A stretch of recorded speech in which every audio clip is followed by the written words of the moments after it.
शुक्लाम्बरधरं विष्णुं शशिवर्णं चतुर्भुजं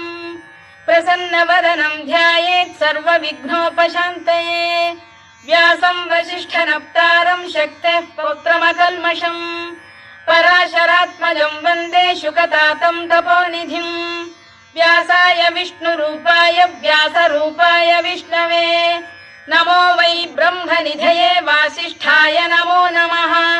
अविकाराय शुद्धाय नित्याय परमात्मने सदैकरूपरूपाय विष्णवे सर्वजिष्णवे यस्य स्मरणमात्रेण जन्म संसारबन्धनात् विमुच्यते नमस्तस्मै विष्णवे प्रभविष्णवे ॐ नमो विष्णवे प्रभविष्णवे। श्रीवैशम्पायन उवाच